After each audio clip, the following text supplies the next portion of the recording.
Just make sure that this is off.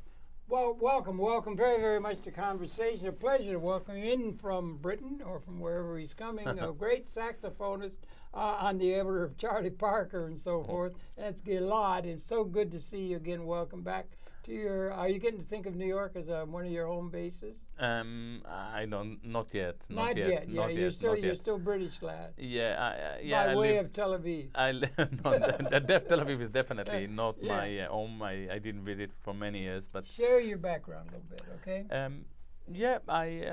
I was born in Israel. Yeah.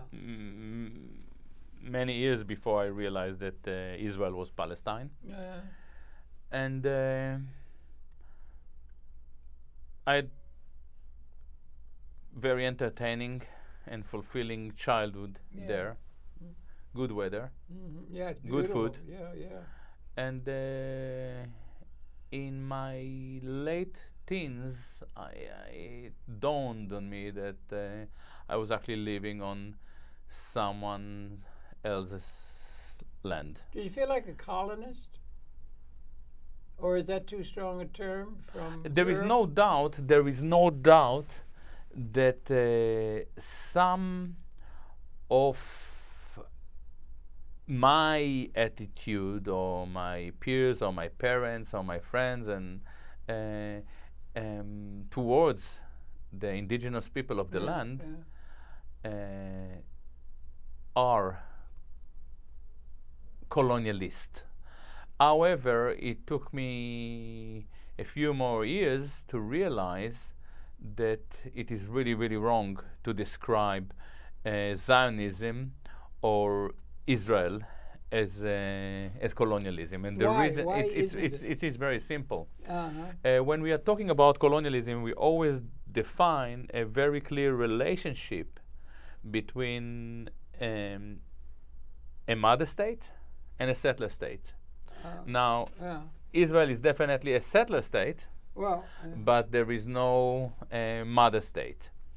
And the United States of America, or Europe, so you could think of a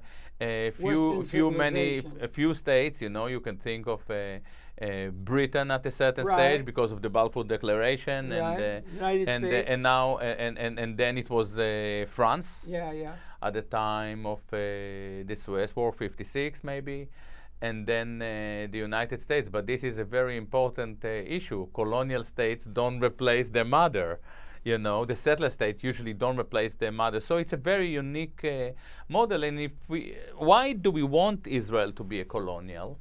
The people who push this line of thinking do it for a very clear reason. Because if Israel is a colonial state, the Jews are not uniquely bad.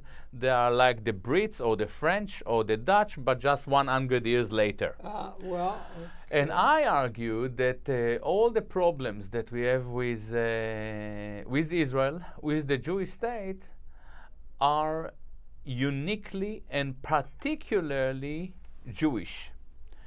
So everything that may be great about Israel, let's assume that some things are very good about Israel, are particularly had something to do with the Jewishness of the state, but also everything that is bad about the state has something to do with the Jewish culture that these people brought with them from wherever they came from. Well, I'm wondering, in the case of India, like I'm British, right? I'm an Anglo-Saxon.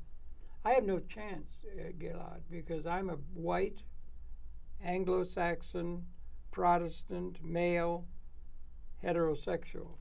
I have no one to blame because it was the British, after all, and the WASPs who set up a worldwide empire that set up more or less the makings of the modern world. So we're to blame for everything that's in order because we are the establishment out of the Enlightenment of the whole world order and the modern thing. So I got nobody to complain about because it was my people who did it. But there is one thing that you have to remember. Well, there's more than one, I'm sure.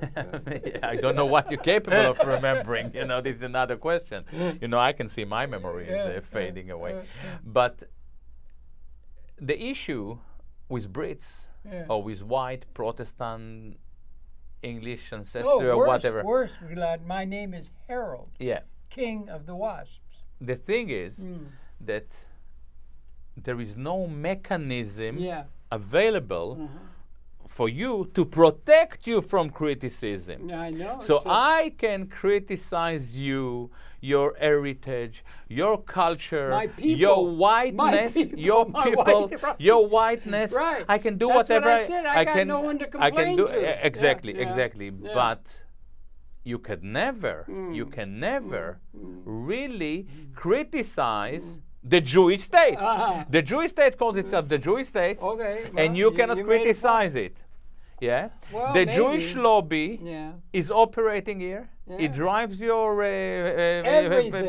basically everything. You know, I was about to be precise, and you cannot criticize it because, as I mentioned many times, to do that on occasion.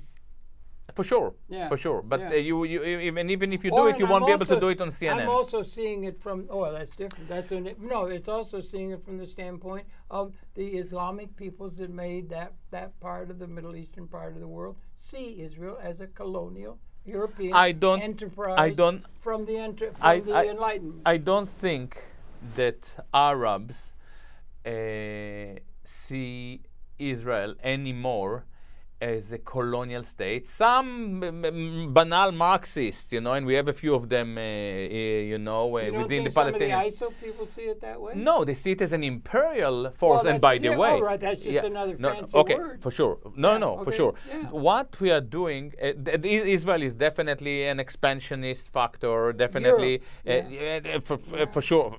Europe can be colonialist. What we see in the Middle East is a phase of neocolonialism. When we talk about Israel, it is slightly different. The Jews, this is very important. This is very important. My grandfather didn't. My grandfather on one side and my grandfather on the other side didn't land in Palestine because there was gold or because they thought that they are going to export tea back to Europe. It was desert. They went there because they bought into the idea that this is their promised land or so on. So my great-grandfather, it was a religious impetus, and for my grandfather, on the other side, who was ultra-Zionist, it was a kind of a nationalist awakening. Now, what is happening? I go back to your initial point to do with colonialism. What happened is that we attach fancy words to this conflict because this is set to divert the attention from the unique Jewish structure that made this state very, very problematic. I don't know hardly from that because I'm not Jewish, but I'll tell you one thing. I don't know what's not to like in the Jewish experience. In my experience, they practically all have a sense of justice. It's really important around the dinner table. They all have a good sense of humor. I find that they bond very well together. They have fine, strongly ties. I don't know what's not to like. This is in the Jewish tradition. I don't. I got a million friends that are Jewish. They're all wonderful. I don't have a particularly. Do you know any Jew that isn't wonderful? I don't. I'm not sure, but I'm not sure. I'm not sure. I'm not. I'm not. I can I'm not say sure. the same about Anglos. But you realize. You realize that to see Jews particularly wonderful is as racist as to see them as a horrid tribe. But they keep coming up with good stuff. But why I'm saying that I'm not so sure. Yeah. Because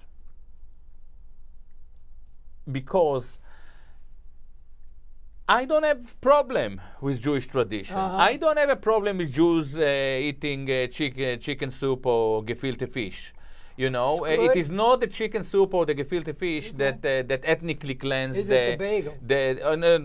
Even the bagel. You know, I don't have an issue with Jews, going to synagogue,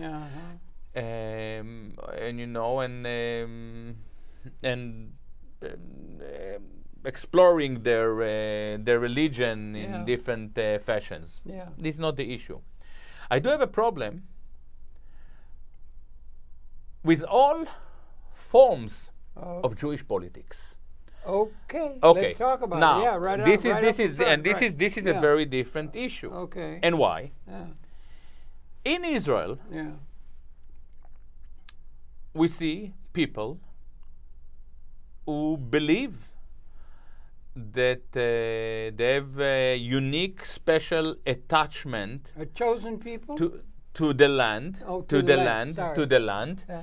And it is actually chosenness. Yeah, right. It is chosenness. Yeah, it's right, being right. chosen. Yeah. You know that fuel this attachment. But don't I know with some French people who feel the same way about Livre France? Yeah, but by the way, there is a big difference between a French person or an English person or a German person who lives on a land for generation, rather than a Russian or a Polish Jew that comes to a land and says, "Sorry, you have to live." You know, I've been here 2,000 years ago.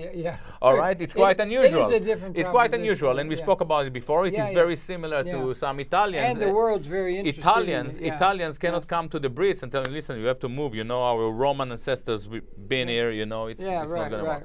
All right, they wouldn't get away with it. The Jews got away with it. So, Jewish nationalism, is always racially driven. I don't say that the Jews racially driven. I don't say that the Jews are race, because they are not. The Jews are not a race. But their politics, is always racially oriented or racially driven. Okay, right. Now, then we have the Jewish anti-Zionists that oppose Israel. And some Jews, by the way, oppose Israel as ordinary human beings. This is not a problem. But when we have bodies like Jews for Peace, Jews for Palestine, Jews for Justice, they actually form political cells that are exactly as racially oriented as Israel. Because if you, Harold, want to join this body, they will be happy to take your subscription money, they're happy to take your funds, which is understandable. Yet you will never be able to become the secretary of this organization. And why? Because you are not racially qualified. Okay, that's interesting. All right? That's very interesting. So this is racially qualified. Racially qualified because Jewish politics is always supremacist, always racially oriented. Now, they have a thing called the chosen people. For sure. Is that something that's inherent to nationalism all over the world? It is a very interesting issue, chosenness. Or is it special? Because is this reflecting the thing you just said about something that is always racial? The specialness is always racial. Is it unique to them? It is always a supremacist. It is always a supremacist discourse. But nationalism very often is. The Nazis thought they were supreme. But Untermenschen, and all that. You are right. You are right. And then you can look at the Bund, where the Jewish socialists, and they themselves were a nationalist, racially driven movement within the East European rising socialist discourse. And by the way, Lenin opposed it. In 1903, he said, whatever you want to do, you cannot operate within the Bolshevik movement. There were Mensheviks, by the way, within this Bolshevik future revolution as a nationalist Jewish. Right. Okay. All right. Now, what is interesting is that when you speak to Jewish anti-Zionists, they will tell you, listen, it's not because we are racist. They mostly are left, aren't they? They're always left. Which left is another kind of a joke. So the left-right thing we'll put aside for now. We can talk about left and right in Jewishness. But we do want to get to Brexit and to Bernie Sanders. I think that this is far more interesting than the Jews at the moment. Yeah, but it's all interesting. That's the hell of it. By the way, one thing, you're too damned interesting. School down. You're too interesting. when they start to talk about Brexit and Bernie Sanders and Trump, it will very rare if it will land on the Jews again. We'll be back at Saturday Night Live is what we'll be back at, All right, so what is interesting, this is a kind of a small point. When you talk to left Jews who support Palestine, they'll tell you we are not doing it because we are racist, and they really believe in it. We are doing it because as Jews, we are in a special position to criticize Israel. Yeah, and without noticing, they actually establish an exceptionalist discourse in our midst. Yeah, and they think of it as a mark of responsibility. Yeah, exactly. Intellectual, perhaps. But this is exactly what chosenness is all about. Yeah, right. They say, you see, as a Jew, I can.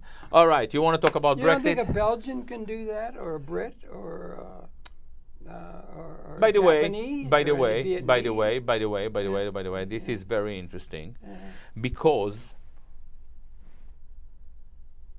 as it happened, when you were young, and it happened quite a few years ago. Just a couple of years ago. A couple of 3, 4, few decades back.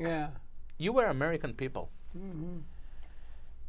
People would immigrate to this country, and very quickly they became Americans. Yeah, right. Yeah. And if I remember as a kid when I asked, I met Americans, I was asking, what are you? And they would say, I'm an American from Florida, or from California, from Boston. Now, when you meet Americans, they tell you, I'm French or Swede, Russian. They start to talk to you about their regions, as you just did, by the way. Didn't I? I hadn't realized it. Yeah, and this happens to you, Americans, for a reason. At a certain stage. Yeah. That's very interesting. That's interesting to me personally. Okay, I'm sure. Yeah. At a certain stage, someone taught you, American, to start to identify as a white, as a black, as a woman, as a lesbian, as a gay, as a Jew, as a Muslim. And this happened because there was a clear agenda to take you American people and to cut you into sectarian discourses. Well, we had that in my house. Why did it happen to you? Who were the people who pushed it? I've given some thought. You bring up a thing personally in a certain sense. It came up to me the other day. I was just talking to my friend Maggie. You met Maggie? I think so. You will, yeah. But anyway, my friend, and I was thinking back to my youth and everything, and it was British. And I hadn't realized it before. I hadn't thought about it. It was British. And we had a mantle. Yeah. And we had a fireplace. Yeah. And it was middle class. We had the Encyclopedia Britannica and the Harvard Classics. And on the mantle, we had I had forgotten all about it. It just dawned on me the other day. Yeah. In random thinking. Yeah. We had a clock, and the clock would go like this. I'll see if this rings a bell. Yeah. Dun dun dun dun dun dun dun dun. Dun dun dun dun dun dun dun dun, bong bong, Big Ben. Yeah. And that was ringing all through my youth. Yeah. And it reflected England and Scotland. I'm sure. So it hadn't occurred to me. Yeah. You know what I mean? And you know why it didn't make any difference to me. There were Polish people next door, Irish. It was And it just occurred to me it's recently. amazing. It is amazing that it came up in our conversation. That it came up as a nostalgic. So your heritage. Yeah, is coming now into play. Now, what I'm arguing is that the agenda to turn you into a fragmented society was led by what we call now cultural Marxists, by Frankfurt schoolers, by Jewish left, and by the left. Okay, and why? Because Jews for a good reason, are threatened by a cohesive society, by a strong working class. Really? Okay. For sure, because their history, history teaches them that it is always the working class that can bite, and it can be very painful. Yeah, ignorance also. You know, I associate the Jewish with very good thinking, intellectual thinking. By and I'm pretty That's sure. what I associate with. Inherent. In fact, I think they've been marked as some of the most intelligent people as they measure IQ in the world. It doesn't help in keeping them, connected with the West of humanity. We can talk about it. There is no doubt They're that smart. some Jews, a lot. some Jews. No, statistically significant. We can talk about it. I actually studied this topic, but some Jews are indeed uniquely clever. But when you look at the history and the statistics, actually, because some Jews are uniquely clever, the way it was built along the years, actually the vast majority of Jews are left behind. And when you look, for instance, at the rabbinical... much less, if I may, maybe not relevant, the rest of humanity. You're right. Ultra So the reason I make it very short. We spoke about it about it before. Brexit too. The reason is that Jewish society. In Jewish society, there was a very clear cognitive partitioning between the very clever and the I don't want to say the underclass. Between the underclass, what they call the Ost students. So if Jews were clever, they were sent to the West, to the Mess, to the gymnasium. We can talk about it, and they really created a very unique and effective elite, and respect for learning. And this is why at the point of emancipation, they became a very prominent leading elite within the European society, and then in America. There is a respect for learning.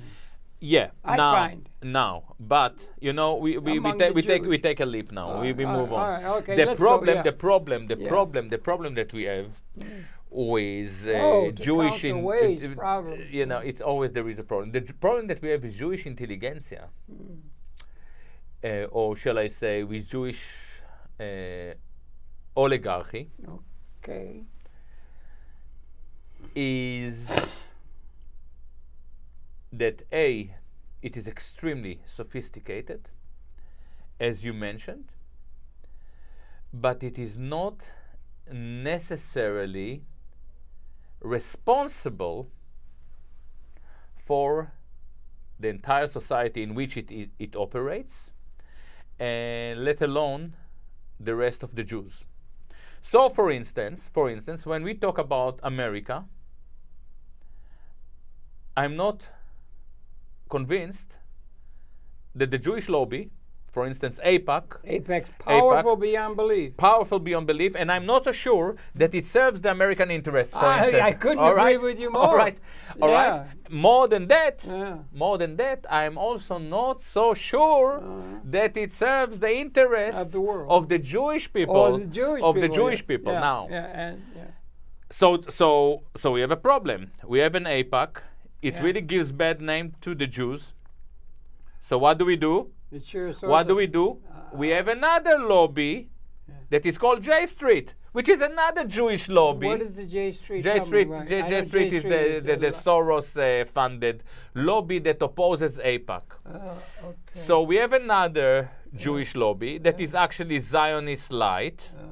It is Zionist light, and the few American senators and congressmen that managed to avoid AIPAC, they are bought by J Street. And at the end of the day, we have two Jewish lobbies running together, American Foreign Affairs. I didn't know that you could conflate in equal terms the AIPAC and the J Street few. I don't think there's that many people who are not in support of AIPAC. For sure, you're right. You're right. AIPAC is very dominant. Some people get bothered. AIPAC is very dominant, and the entire operation, overwhelmingly so. And the entire operation against AIPAC is not an operation that is led by the American people, because they're afraid. Because if they will start to stand up against AIPAC, they will be blamed to be anti-Semitic. They'll lose everything. You can't get elected to office. So so the people who are in charge of opposition to AIPAC are also Jewish. Yeah. All right. So in the end of the day, your foreign interest and foreign affairs are managed completely by Jewish intelligentsia. Now, is it good for America? I'm not so sure. You are not so sure. Probably most Americans aren't sure about it. Is it good for the Jews? It's actually very, very dangerous for the Jews. It seems that way to me. All right. And yet there it goes, year after year. What we see here. And they go and you do a haircut every spring in Gaza. What we see here, we see that Jewish people can be very intelligent, some of them, and yet this intelligentsia, this ability, this unique ability, is not necessarily utilized in a very clever manner. And this brings us to Donald Trump, Bernie Sanders, and Brexit. All right, let's talk to that, yeah. In the last few days, following the Brexit, following the British people decision to leave the EU, we saw some peculiar. You were in Britain at the time. I was in Britain. Okay. We noticed a peculiar anomaly. What part of Britain do you hang your head? I live in London. London, okay. Yeah. We noticed a peculiar anomaly. The people, the politicians who led the Brexit.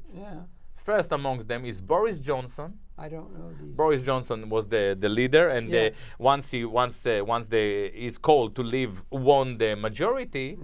He was regarded by the press, by his party, as the next prime minister. Wow. Okay. Yeah. He was very, very quick to resign.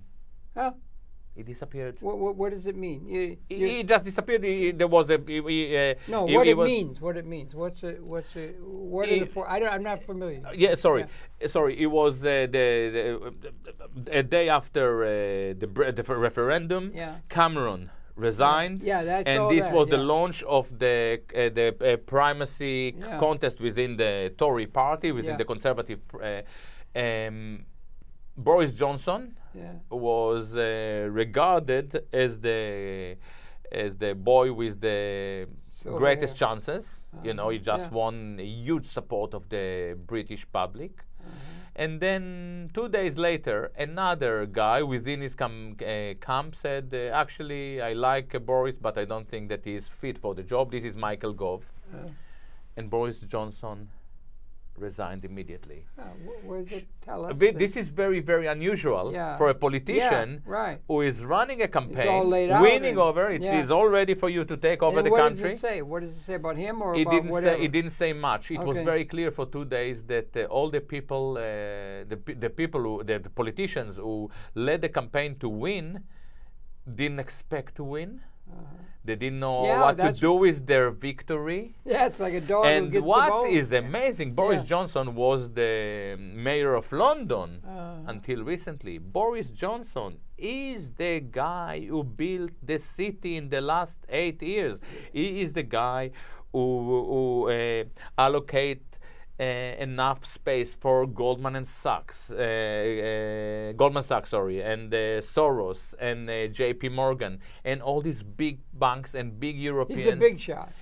He's definitely working closely with the oligarchy and especially with the Jewish oligarchy. And when they talk about the city, they're talking about banking. Yeah, it's like Wall Street. Banking. He made London into a really wall center.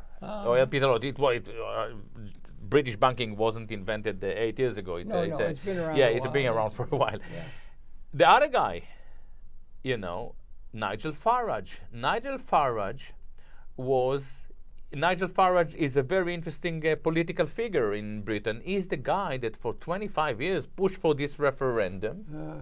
He managed to get this referendum happening, which is astonishing because in spite of the fact that the huge support from the British public in the last election, something between 12 to 14% of the Brits voted for him, he managed to get only one MP into the parliament, one out of 600, which is very telling about British politics. That's not terribly impressive. Yeah, Nigel Farage actually managed to drag us into a referendum, and shockingly enough, 2 days ago, he said, "I want my life back."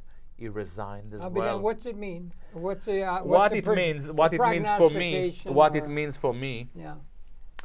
Is and then you want to bring it around to Mr. Trump and Mr. For sure.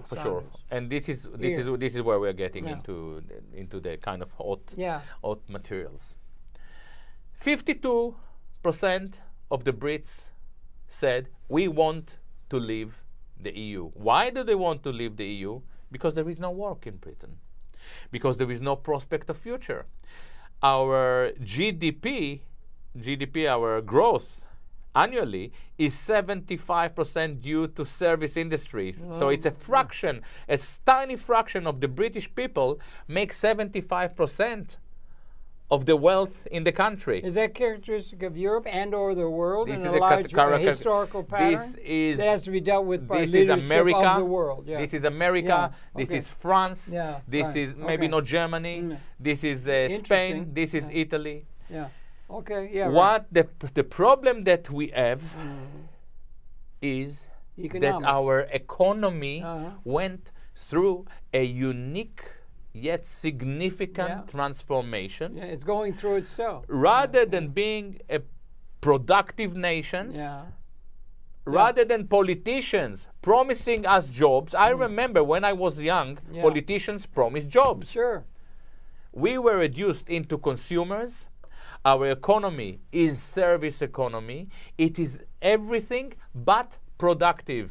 Productive of there is no production, there is no manufacturing. Oh, wait a minute. There are things being produced. Automobiles are being produced, air conditioners, tractors, things are being produced. Very little is produced. But I hear what you're saying. I just met a friend from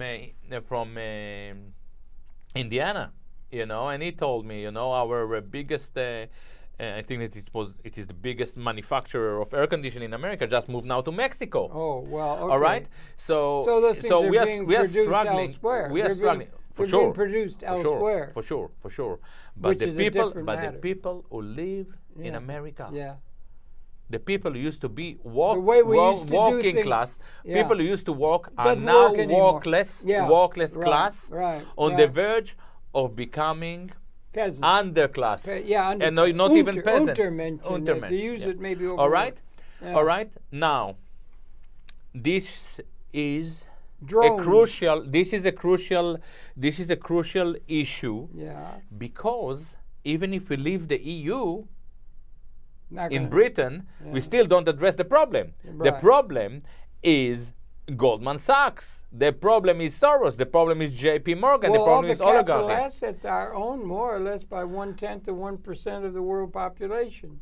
Exactly. And that's where the production is being found within robotization. Exactly. And we are moving towards a society, a form of capitalism, which I define as mammonism. Mammon. It comes from the more mammon, wealth.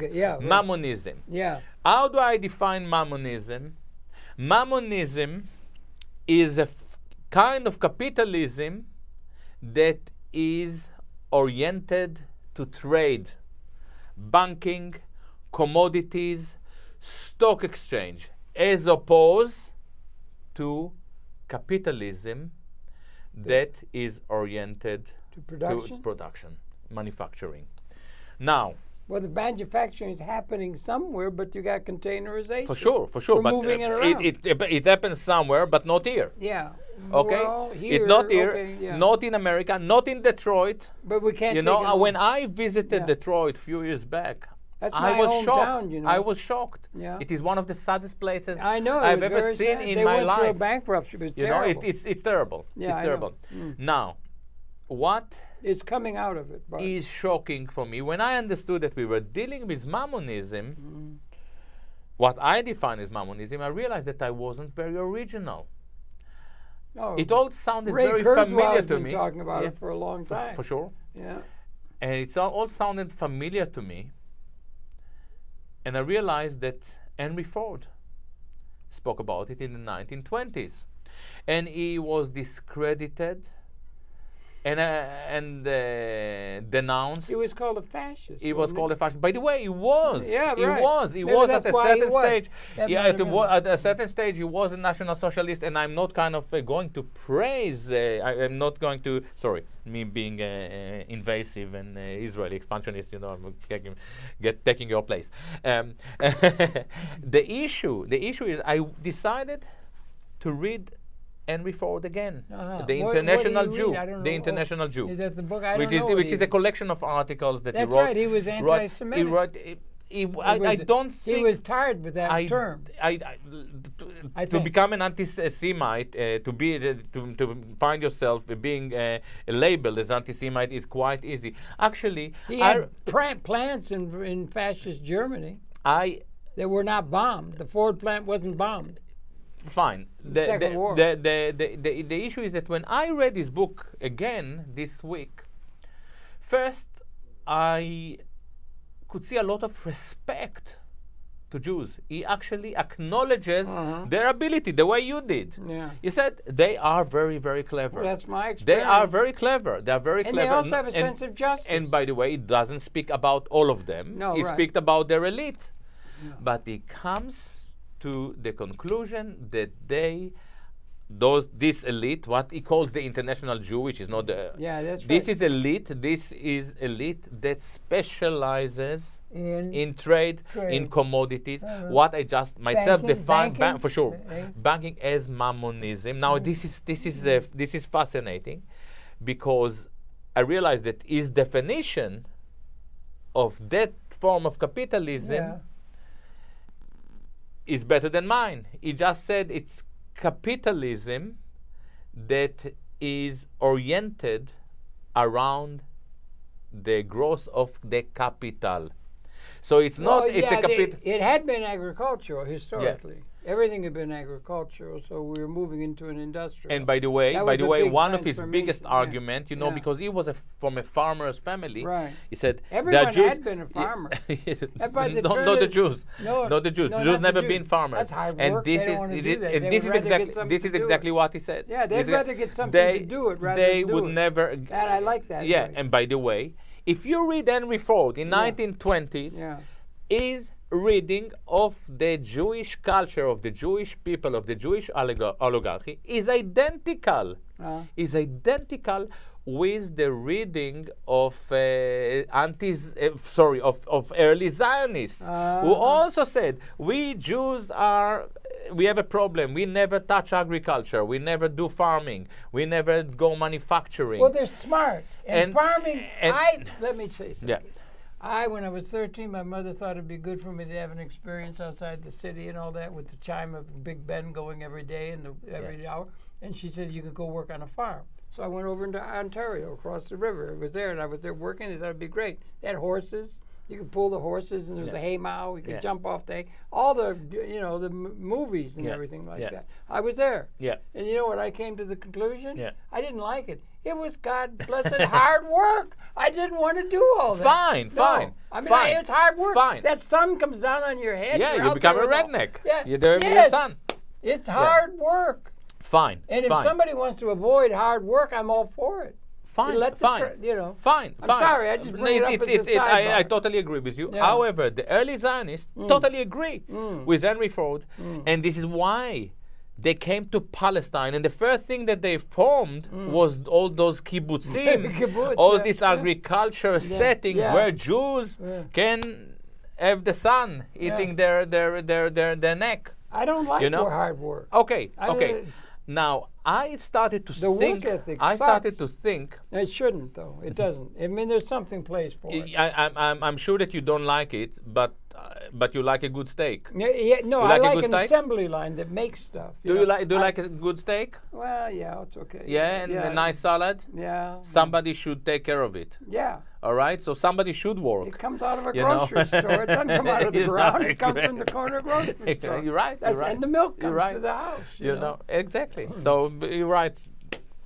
We don't need farming anymore. No, but we don't. Actually, we don't, because it can be done. They had a thing called a combine. The major force, the major job in the United States of America, my daddy was born, was farmer by far. Yeah. By far, it was farmer, family farmer. You'd have a cow. Yeah. And did you ever have to get behind a plow with a thing and do it? Yeah. You could break your arms doing it. It was hard work. Or move all those stones out of the field by hand. It was hard work. You get a machine to do it. Combine, it moves across. It does the whole damn acres of it in one thing, and nobody's driving the damn thing. The question that you have, and it's producing tremendous grains. The question, you're right. Yeah. You're right. And we spoke about it. Thanks to develop of mechanics and robotics and computers. It's migrating to robotics. You're right. You're right. Yeah. We need less and less labor. Schleppers. Less and less schleppers. Yeah. And yet. But we still need schleppers. We need schleppers. And yet, I'm not so sure. This is exactly. That's a question I was thinking about on the bus coming over here today. This is the question. Do we still need schleppers? I argue that for society to be function. Equal, it's not. We don't have an issue with functionality. For an issue in my thinking on the bus. 1 minute. For society, to be driven by equality, justice, we need to give people a reason to wake up in the morning. Well, the people need they have a reason for being. We need to produce. We need to produce workplaces. We need to produce jobs. Well, wait a minute. Yeah, but what I was thinking about, to the degree you can eliminate, like you want everyone to be behind a plow rather than having a combine? Definitely no. But this is not going to happen. But what you do need schleppers, because every day when you go to the market, you go to the grocery store, the cornflakes and the Wheaties are on the shelf. Yeah. Somebody put them there. For sure. Somebody came on a truck. Something came off a boat that brought them from wherever they were made, and they're needed, and the buses come. You wait for a bus, somebody's driving the bus, it comes. Yeah. But the system works and you need people doing routine things to work. But it's diminishing. This is the issue. The system works, but the people are less needed.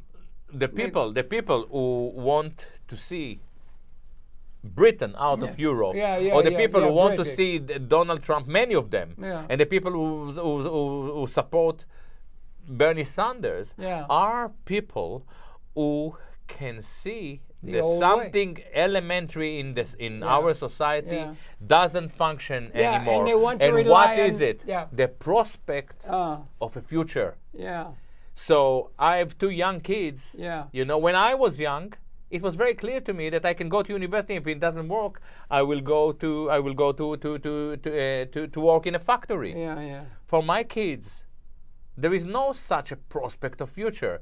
They can go to university, and it won't tell them, and they come, and there won't be job. And if they are very gifted, they will be okay. And if not, they will eventually be reduced into underclass. But we do need schleppers to get the cornflakes on the shelf, right? You have to have the cornflakes on the shelf. Can we get them on the shelf without the people? Can we not? Will the buses drive themselves? Will the cars drive themselves? By the way, we are getting to this point. Is that a good thing to encourage that to happen? I believe people need to have something in order to have a sense of purpose. I believe and meaning to their life. I believe that the only way to move, ladies and gentlemen, the only way to promise a prospect of a change is actually to remove ourselves from the picture? all those to remove ourselves from all those kind of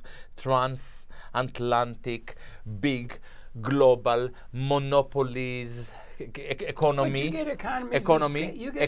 and to move back into nationalist, patriotic community settings where localism, and I think that this is exactly what we see in Scotland. The Scots say, we want to be alone. My grandmother was from Edinburgh.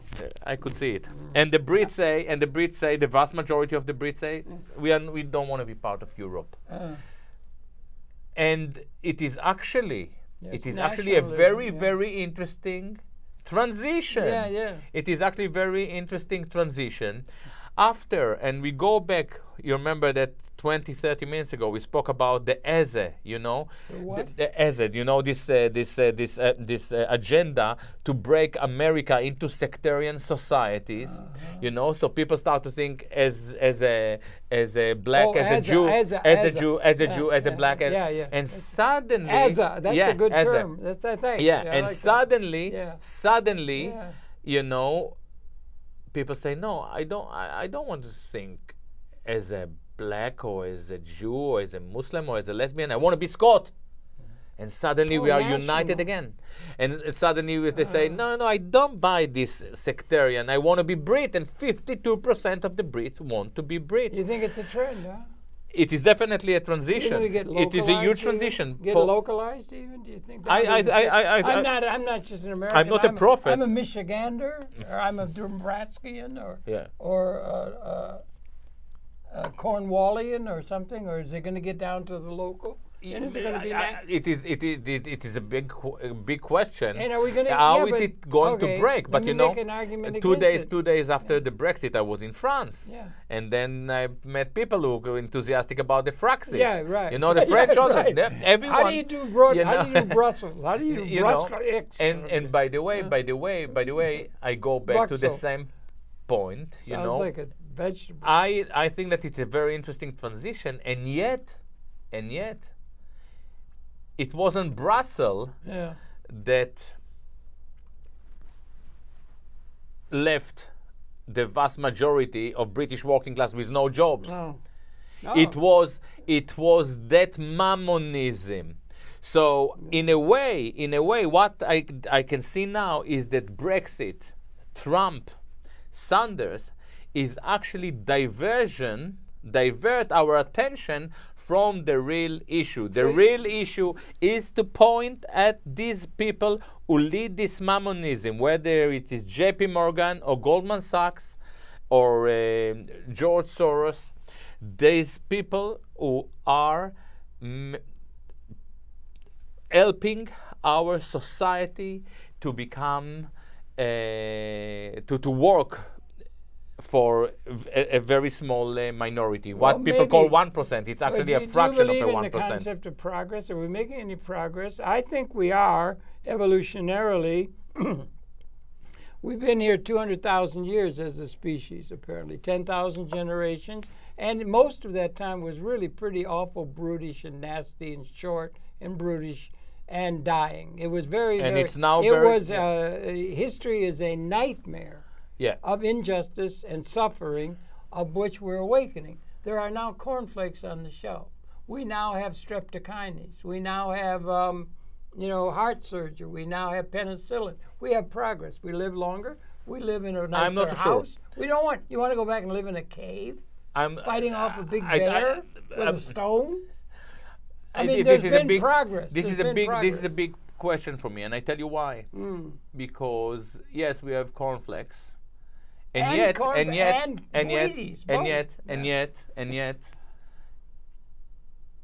I can see that Henry Ford could define the problem that bothers me 100 years ago. About that. And we didn't manage to understand it and to understand how sharp the criticism was or how important it is and what the kind of a warning he gave us. And if I go deeper into this question, I can show you that Plato and Aristotle and Pythagoras were also concerned with the same questions, but you know, they 2,000 didn't have years ago. They couldn't. No, we're making progress over time. 10,000 generations. If you got 10 years to 20 years, we make technological progress, right? And yet, material progress. Maybe more things. You got better homes. You got running water. You've got ventilation. There is sanitation. There's progress being made over the past. The question is whether the people, masses. The masses. The question is whether the people who are living in the world around us, are they freer than 60 years ago, 50 years ago? Let me introduce one thing. You're talking I don't think mammon. so. You're talking about one mammon. Let's just say, for the hell of it, since we're just talking here about the world and everything like that, say all the people of the world, let's say instead of it being the way it is, you got to have the schleppers.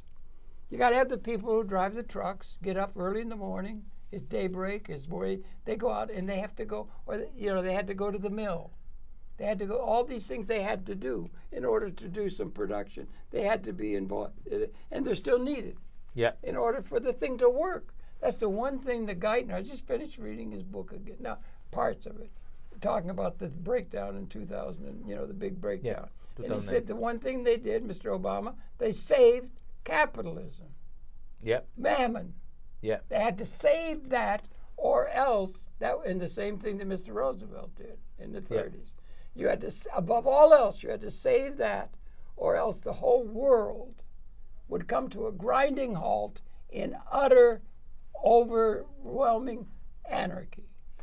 People would all sit by the side of the road. By the way, this is one way. If they weren't induced or made through under slave conditions often or near. This is one way to do the production that has to be done. This is one way to look at it. I'm not an economist, and I cannot say what were the alternatives. As we know, in Iceland, they looked at it differently. That's true. Iceland did make and they rather than saving the bunkers, they invested in the people. I just been in Iceland, and it's quite impressive. The bankers who run the world, and they say they had to do that, or else that's what Mr. Roosevelt said in the 30s. We have to save, above all else, political, intellectual responsibility. Save capitalism. But what Roosevelt did, and this was the New Deal, there was a lot of work. He created a lot of work. Well, he did. Now we created a lot of wealth to few Jewish bankers. Now you have a system where the production is really becoming robotic, and the productive process maybe we could get people out of the need to have schleps. By the way, maybe everything could be automatically on the shelf. By the way, maybe you could have a shopping thing where you wouldn't have to have people doing things that they don't want to do. And then one last thing: suppose everybody in the world had money. Yeah. Let's say they had $30,000 a year. Yeah. A $4,000 square meter house. Everybody had that. Yeah. Let's suppose that. Maybe we're going to have to let everybody be materialistically unanswerable to this siren songs of slavery that they've had to call themselves to in order to get some little bit of progress made. But now we got the ability to take care of everybody in a way that is a promise of the time. This is the issue. We are discussing these topics because the people who want to see Trump, and they definitely don't protest against the Republican Party, and the people who voted for Sanders because they protested against the Democratic Party. One's going Marxist, one's going leftist, one's going rightist. For sure. And both. And what that tells us, we need something else. We need something collectively of everything. Exactly. That's what we need. And we don't have in spite of the robotics, in spite of the image of progress, in spite of the fact that we have cornflakes on the table, most people are very unhappy with the state of the world. That's because they don't have a leadership or political or otherwise that can give some understanding of what's going on. Now we go to the point. Let's get to it. Where are the intellectuals? Okay. We are betrayed. We are betrayed by academia, by our intellectual, by our media. Nobody point at this form of mammonism. It's a collective. It's a form of mammonism, and the reason is you don't have an alternative way of forming capital and distributing demand. The reason is because we are dealing with a symptom of Jewish power. Oh, no, that's getting a little bit different. And what is Jewish power? Jewish power is the power to silence criticism of Jewish power. So, well, wait a minute. That's taking an awful lot of responsibility on Jewish, because you got a lot of Republicans I know, or they got a lot of people who want to sort of make sure that for sure. If you want to understand, why Hillary Clinton is so devoted for Wall Street, you look a bit and you find out that the number one funder of the Democratic it's actually Chaim Saban. Oh, Chaim Saban is not Goldman Sachs. And number two, but it's all one. And it's basically the same people, who support these two parties. And we're tied to a thing where we're tied to history. We've got these systems of history that have to be overcome, and we have to do it in a way that can encompass those, but can also point the way to a thing that gets over the conundrums that have held back the progress that is possible and latent in the condition of challenge that humanity faces now. And our intellectuals are not coming up with a job. They're caught up within the old paradigms and ways of thinking about economics, politics, and the rest. There's no comprehension. And the education. And there is a reason, because we are living in a post-political condition. Thank you. In a way, we are there, to participate in a game in which we have very little to say. Yeah. And the whole democratic system around us is serving as an indication that actually we are responsible. We, the people, are responsible for this total mess, because this was our choice. Well, we're all here, and it's all down now. The weapons now are species lethal on the Trident submarines that could wipe out the whole species. And we have a capability of providing for everybody materialistically with their needs: clean water, good health, education, housing. Everything can be. We have a capability. We've transcended, maybe collectively, material scarcity as an ontological reality. So I'll ask you a question. We've always had to battle in terms of. So assuming that We've America, only got a couple seconds left. Make it quick. Haiku. Okay. Haiku. The issue here, because we were reduced into consumers. Yeah. The role of the politicians is to facilitate consumption rather than creating jobs. Yeah. They facilitate consumption. Well, they provide to the bankers, to the oligarchs. People who cannot consume are rejected. They become underclass. A quick thing: you're a jazz musician. You're Charlie Parker. I swear to God, you're like Charlie Parker. You play like crazy. If everybody had a minute to be able to live and everything, they could do something important like play a saxophone or the arts or things like that. And you ought to get out and hear him on a saxophone. He's really good. Thanks a lot. Sorry, we're running right out of time. Welcome back to Gotham. May you bless our city more often than you do. Yeah, I'm actually coming quite a lot. Spending too much time over in old Europe. Come to America, the land of the future. Yeah. Your pleasure. The land of the people who used to be free. Yeah, we're used to. We thank you for viewing. I'm getting hoarse talking. We're coming back again tomorrow. That's it. Thanks a lot. So good to see you, Gilad. Right, man. And this is a big issue that you're talking about. It is a big issue. All right. That's